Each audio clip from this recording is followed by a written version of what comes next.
और ये हमारे लिए बड़ी सौभाग्य की बात है कि परमेश्वर ने एक दिन फिर से हमारे लिए दिया है, और ये उसका अनुग्रह रहा है परमेश्वर का कि उसने हमें प्रभु यीशु मसीह के नाम में बुलाया है कि हम उसकी आराधना करें। किसी और नाम में बैठकर हम उसकी आराधना नहीं कर सकते। हम जीवते प्रभु यीशु मसीह के सामर्थी नाम में उसके मेज के सन्मुख आए हैं ताकि हम अपने उस परमेश्वर की आराधना करें जो सब नामों में श्रेष्ठ है।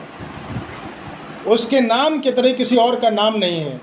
उसका ऐसा नाम प्रताप में नाम है, उसका ऐसा महिमा में नाम है कि आपने आज तक कभी भी उसके नाम से भीख मांगते लोगों को नहीं देखा होगा।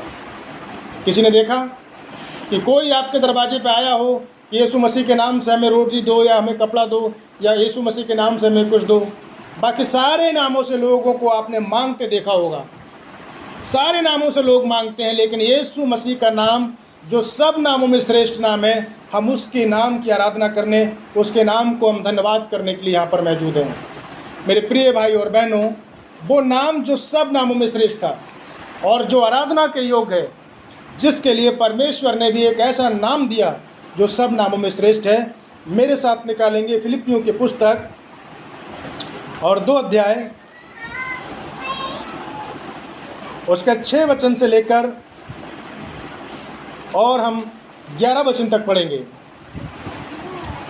फिलिपियों की पुस्तक 2 अध्याय 6 वचन से 11 वचन तक पढ़ेंगे। जिसने परमेश्वर के स्वरूप में होकर भी परमेश्वर के तुल्य होने को अपने वश में रखने की वस्तु न, परमेश्वर के वचन को यहाँ समझने का प्रयास करें कि हम लोग आकर उसकी मेज के सामने बैठते हैं, हम समझ ही नहीं पाते हैं कि हमें प्रभु की आराधना किस रीति से करना चाहिए, हमें परमेश्वर को धन्यवाद किस तरीके से करना चाहिए कि वो परमेश्वर है कौन।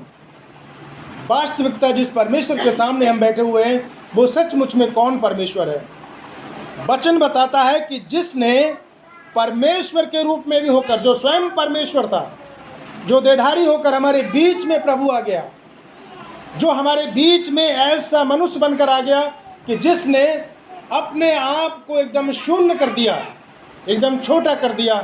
हम उस परमेश्वर की आराधना करने आए प्रियजनों, हम उस परमेश्वर को धन्यवाद करने आए कि लिखा है वचन में कि परमेश्वर के स्वरूप में होकर भी उसने अपने आप को परमेश्वर के तुल्य होने को अपने बस में रखने की वस्तु ना समझा। उसने एकदम छोटा कर दिया अपने आप को, वरन अपने आप को ऐसा शून्य कर दिया और दास का रूप धारण कर लिया और मनुष्य की समानता में आ गया। जिसकी आराधना करने हम लोग बैठे हुए हैं वो प्रभु एकदम साधारण मनुष्य के रूप में आ गया। हमारे और आपके बीच में वो एकदम साधारण मनुष्य बनकर आया ताकि हम उसके पास बैठ सकें, उसके साथ संगति कर सकें, उससे हम मिल सकें। वो ही एक ऐसा परमेश्वर। आप सोच लीजिए, यदि हम जिस परमेश्वर की आराधना करने आए हैं, यदि उस परमेश्वर के हाथ में तलवार होती, यदि उस परमेश्वर के हाथ में बड़े बड़े हथियार होते, तो क्या हम परमेश्वर के पास पहुंच पाते? क्या उस प्रभु के पास हम पहुंचते? लेकिन उस स्वयं परमेश्वर ने अपने आप को ऐसा दीन कर दिया कि मनुष्य का रूप धारण कर लिया और मेरे और आपके लिए वो बलिदान होने के लिए क्रूस पर आ गया, जिसकी हम आराधना करने के लिए, जिसकी मेज के सन्मुख हम लोग आए हुए हैं, जिसको धन्यवाद देने के लिए आए हुए हैं। परमेश्वर का वचन कहता है कि उसको ऐसा नाम दिया गया, और जब उसने अपने आप को इतना आज्ञाकारी समझ लिया कि उसने मनुष्यों के लिए मृत्यु धारण कर ली। यूहन्ना रचित सुसमाचार उसका 3 अध्याय और उसके 16 वचन में बहुत सुंदर वचन लिखा हुआ है जो हम सब जानते हैं कि परमेश्वर ने जगत से ऐसा प्रेम किया है, उसने अपना इकलौता पुत्र दे दिया है।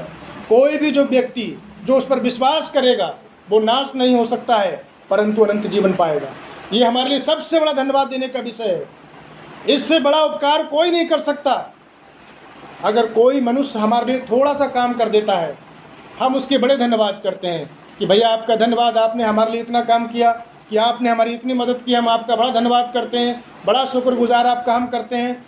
लेकिन जो परमेश्वर यीशु मसीह का रूप धारण करके हमारे और आपके बीच में आया, उसने हमारे पापों को उठाने के लिए क्रूस पर चढ़कर उद्धार का काम पूरा किया है। हम उस परमेश्वर की यीशु मसीह के नाम में धन्यवाद करने और आराधना करने के लिए आए हुए हैं। हम उस परमेश्वर का धन्यवाद करने, इससे बड़ा उपकार और कोई हमारे लिए नहीं कर सकता प्रियजनों। इससे बड़ा बलिदान हमारे लिए कोई और नहीं कर सकता।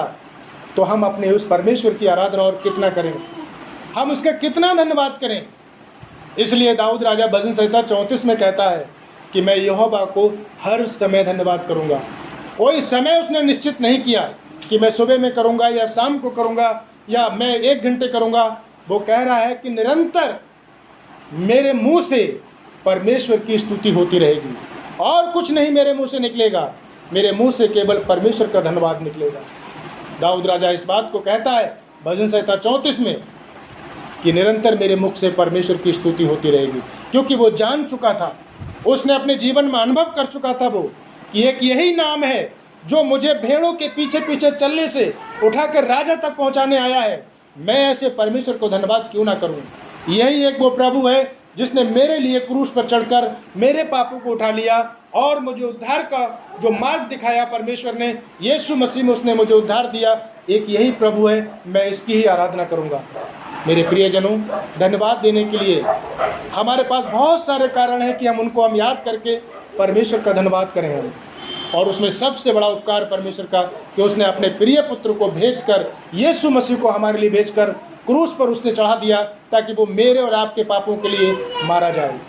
जिसकी याद में ये मेज लगी है, जिसके सन्मुख हम लोग बैठे हुए हैं, और वो परमेश्वर ऐसा अपने आप में शून्य हो गया कि उसने मृत्यु को धारण कर लिया मेरे और आपके लिए, क्रूस की मृत्यु सहली। प्रियजनों, ऐसे परमेश्वर को हम कितना धन्यवाद करें।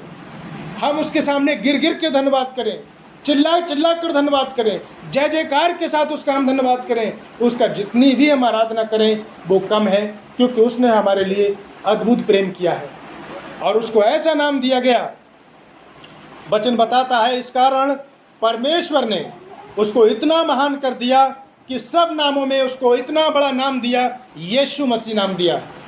आज आप देखते हैं कि जो बड़ा नेता, बहुत बड़ा लीडर हो जाता है तो लोग क्या कहते हैं, अरे ये तो गरीबों का मसीहा है। लेकिन सच में वो मसीहा नहीं है। मसीह तो हमारा वो है जो हमारे लिए, आपके लिए, मेरे लिए जो क्रूस पर चढ़ गया।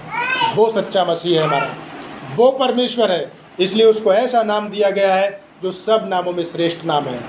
अद्भुत नाम है उसका, चमत्कारी नाम है उसका, प्रेम करने वाला नाम है उसका, दया करने वाला नाम है उसका।